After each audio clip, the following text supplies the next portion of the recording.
twandibadde tulwana kulwaki okubaako kyebiteeka mu nsawo eno.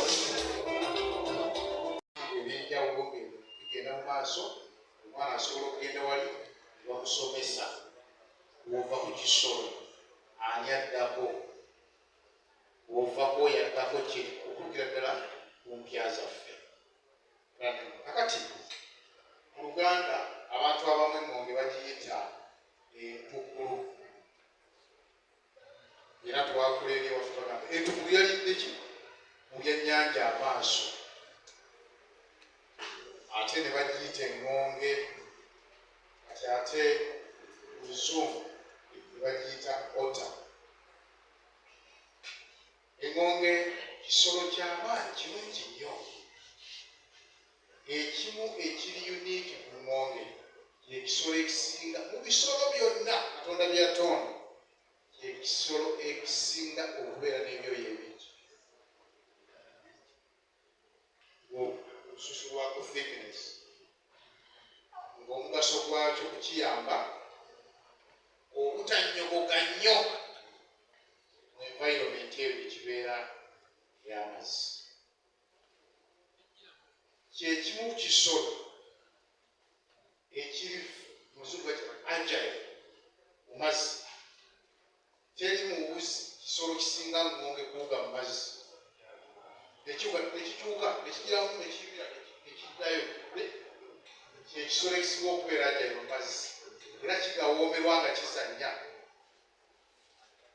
ate olw'okuba neddira ngonge yasinga kula kutuuka wano nali daiva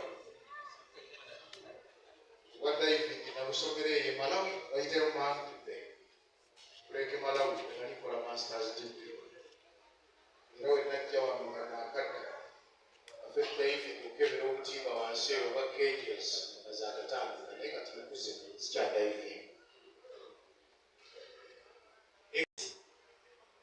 era ng'obuuzizza abavubi bano ajenju nyanja ogibaddemu mirundi emeka gyotera okukwata engonge ku katimba singa kyali kisirusiru singa bakikwata naye kigezi nnyo kimanyi engeri wekidookinga ekimu ku byo wowe kisangwa ennyonga eri bagita semi aquatic kisobola okubeera ennyo mu mazzi naye ati nekiddako nekulukawo era newogenda ku busu kirina we kirinnya nekiva mu mazzi ate nekimanyi nekigira kye ekiddayo. Engonge za bika 13 naye ebisinga okumanyibwa biri 3. Waliwo gye bayita sea otter esangibwa eyo bantu abali ocean tetuzirina kukali agayanjagale ate ne wabaawo gye bayita giant otter yonene nnyo tetugirina wano. Kati engonge gyetulina wano yentono era esangibwa nnyo mu South Africa ne mu Asia eyo gyetulina era engonge eyo bagita small throat otter erina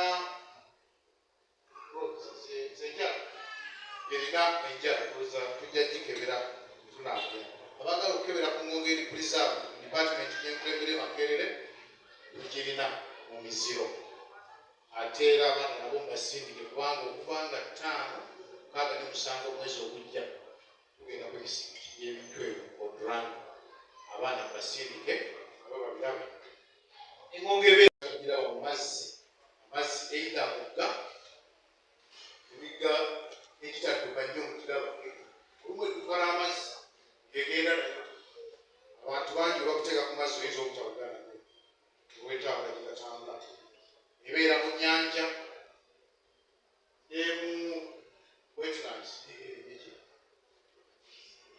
entobazi namwe ebeeramu ate neziri ezisangibwa eri twagambye engonge ne sea otter era naye esangibwa mugago gasemayanja gakye aganene. Kisolo kizannya nnyo nti olumu tukiraba nga kizannya mu mazzi naye kisobola okuzannyira wali maati ekisiraidinga nga wabaddewo akasozi ekikkabe era ne bwogenda eri mu nsi ziri naddala nga sino yavudde kisobola okweyigibula ne kigwa ku sino kikolawo ekito obugere bwakyo kiringita kyokka ba gravity n'ekitwala kakati mwonge bwekyo kyenjagala okumaliza nakyo kyekimu ku bisolo ebiri threatened olwokuba ebifo byekibeeramu abantu babyonoonye ate n'okwonoona okuli pollution ebintu byetukola eno ebimu byonoona ennyanja oba emigga oba amazzi mwe kibeera kiba nga bifa. Tera nnyo okugamba abantu nti wootema omuti wano okyusakyusa nnyo ebiri mu nnyanja eri wansi mwami enjubi gyakolera, kubanga omuti gw'otemye wano ekyennyanja oba emmongo weeba ekula ekomyunikeetinga nagwo ebikoola we bigwa ekuba n'etonnya ebikoola ebyo ebivunze bitwala akawoowo mu nnyanja n'omwaka okujja ne bitwala akawoowo obanega buli akawoowo kano lwe kajja wayitawo ebbanga ttono emmere ne yeeyongera.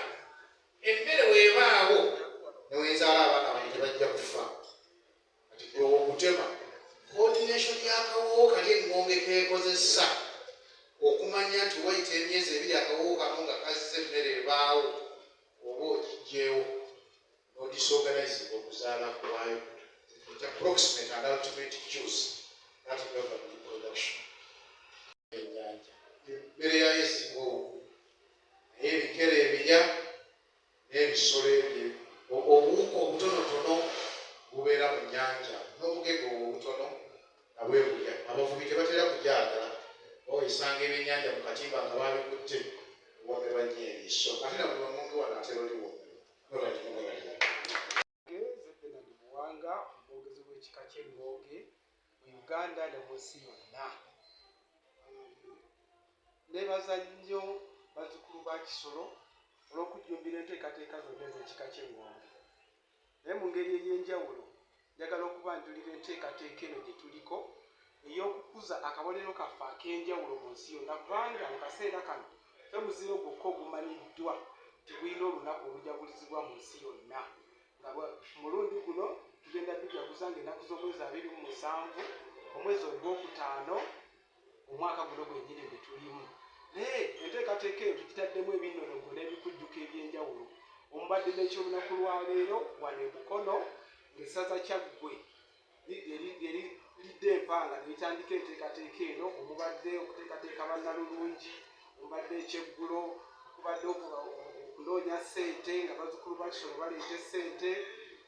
Nkowoola abazzukulu ba jjajja Kisolo mwenna gye muli mwenyigire mu nteekateeka zino ezidduuba ekika kyaffe, eziyitimula ekika kyaffe. Ekigendererwa era omulamu omukulu ogw'enteekateeka eno nga tujaguza olunaku lw'Engonge mu nsi yonna, kulaba nga tuzimba ekizimbe Galipoolika erubaga wali ku ssekkalabizo waffe. Ebigambo by'Oluganda ebimu si byangu naye ofiisi y'ekika kyaffe ekakkalabizo etwagala okuzimba ekizimbe Galipoolika kubanga kyekyenyi obutaka bwaffe buli bweza mu Busujju naye kino kyekyenyi kyaffe mu Kampala. So bazzukulu ba Kisolo mwenna basaba mujjumbire enteekateeka zino nga tonnabakubuuza ekika kyange kinkoledde ki, nawe baako kyokikolera, kubanga n'ebyafaayo mu Bayibuli bigamba nti Yesu bwe yabanga akola ebyewuunyo yabuuzanga olinawo ki. Ne bwe yali azimbulukusa emigaati yatandikirako ekyo ekiriwo. Ne bwe yali abavubi abayamba okuvuba ebyennyanja yabagamba musooke musuule akatimba. So naffe tusuule akatimba nga bazzukulu ba Kisolo nga tujjumbira enteekateeka zonna ez'enjawulo. Bwe tubaawo obutatambula bulungi tubuze ku bbali mu nkulaakulana ffenna tusimbe mu mugongo gw'abakulembeze baffe tukulaakulanye ekika kyaffe. Njagala mpunzike nga neebaza abakulembeddemu enteekateeka eno mu Kyaggwe, naddala Omugonge Frank Ankogo wa Gavana Hotel akulembeddemu nnyo banne okulaba ng'enteekateeka eno etambula bulungi. Haji Njubi tetusobola kwerabira era nakwebaza kimala kubanga ogezezzaawo nnyo ensonga eno ate nga neera.